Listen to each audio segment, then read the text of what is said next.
Seminole, a Reddit user, was far too accustomed to the business. Everyone can sympathize with those who depend on the split shifts, long hours, minimum wage, and ill-mannered customers. His work was difficult, but he made sure to stay positive. And although he was struggling to pay his rent, he still tried his best to make those lucky enough to sit at his tables laugh. The day was going quick. He had yet to have a confrontational customer. Then, as he was bussing a dirty table, he noticed a scribbled, crinkled note. He sighed. If he had an issue, why didn't they say it to his face? But once he had a look, he ran to retrieve his phone. Hello, wonderful people. I'm Scott Leffler for WonderBot, and here is teenagers leave $3 tip and secret note for a waiter. When he reads it, he knows something's up.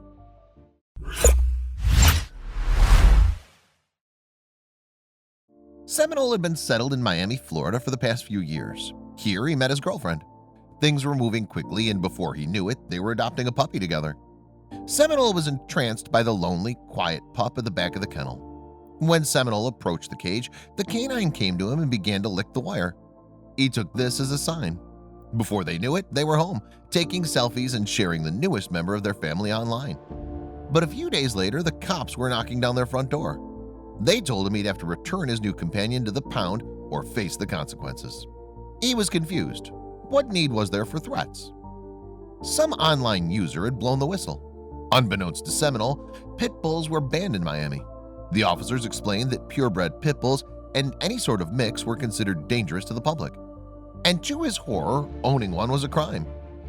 The police officers gave Seminole two choices: pay a $500 fine and give up his canine or face going to jail. Ultimately, Seminole had to say goodbye to his hard-earned money and his friend. And although he was suffering from heartbreak, he had to put a smile on and get back to work. But he was fragile, and one group of customers nearly broke him.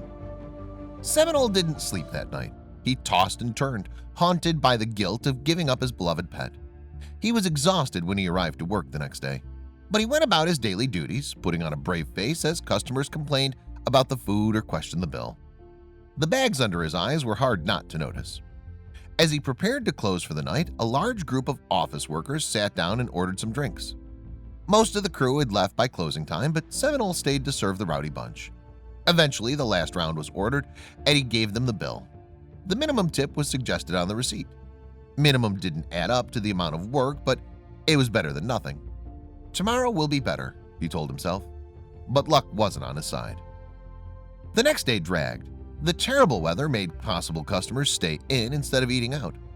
As the evening approached, things began to pick up.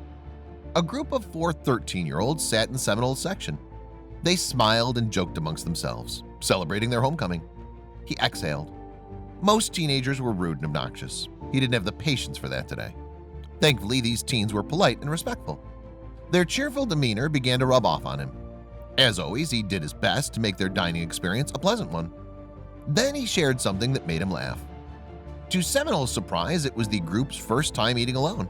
Sure, they'd gone out for dinner before, but never without a chaperone. He laughed as they debated over the current cutlery use.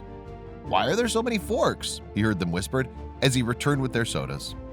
After giving some personal recommendations, Seminole managed to convince them to try his favorite suitable dishes. Once they finished their dishes, he placed the bill on their table, accompanied with some mints.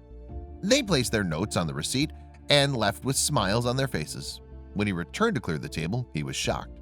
To Seminole's disgust, the teenagers only left a tip of $3.28, but their total bill was more than $100. He'd gone above and beyond, checking with the chefs to ensure the dishes were safe for them to consume. They seemed to have enjoyed their meals and even thanked him before they left. How could they be so rude? He was so disappointed. Against his best attempts, it managed to influence the rest of his day. Colleagues noticed his foul mood. By the end, he managed to shake the experience until later that week. Seminole had moved on from the unfair tip, but he struggled to let go of the memories of his friend. He arrived at work and expected it to be like any other, but there was something left behind the desk for him. The 2-page letter was addressed to him. The cursive script was handwritten in blue ink and had $18 attached. Change shook in the envelope. He scanned through the type. Who left this? Once he began to read, he realized who it was. "Dear Mr. Waiter," they opened the letter. It didn't take long for him to identify the sender. "You were the best waiter we could ask for. You were kind, helpful, accommodating, didn't treat us like babies," they shared. He was sure it was the group of teenagers who he had served earlier on in the week. Seminole's heart began to warm. What a sweet and kind gesture. He continued to read the compliments. "So I wanted to say thank you for making our grown-up experience so amazing and fun. I would also like to say sorry on behalf of my group," they continued. They explained that they were unaware of the tipping etiquette due to it being their first time out alone. They never realized they had to leave a certain percentage of the bill for the server and that the server depended on tips to make a decent wage. "So we emptied our pockets and all our money added up to $3.28. Then Seminole began to make sense of the situation. Everything suddenly made sense. The teens had not left the $3.28 tip due to their lack of appreciation. Instead, they got a bit carried away with themselves on their first solo dinner and forgot to keep track of their bill. When they finally got the bill, they panicked at the price and then began rooting through their bags and pockets for anything they could find. Every adult has made mistakes during his youth. Few go out of their way to make things right. Seminole was touched by their gesture. "I've been serving a long time, and nothing like this has ever happened to me or anyone. I don't know how you learned or educated yourself on tipping, but I really appreciate the effort and kindness," Seminole shared on his social media. He also uploaded a picture of the teenagers' letter, sharing their admirable efforts. Friends, family, and strangers voiced their opinions. Their reaction was more than positive. Most people working as servers in the hospitality industry earn less than minimum wage. They rely completely on tips to make up a decent wage. Those fortunate enough to be employed with five-star restaurants make a steady wage with or without tips, but the majority don't have that luxury. Let's hope campaigns for fair pay continue. Hopefully an end will come to tipping so servers can earn a decent, steady wage.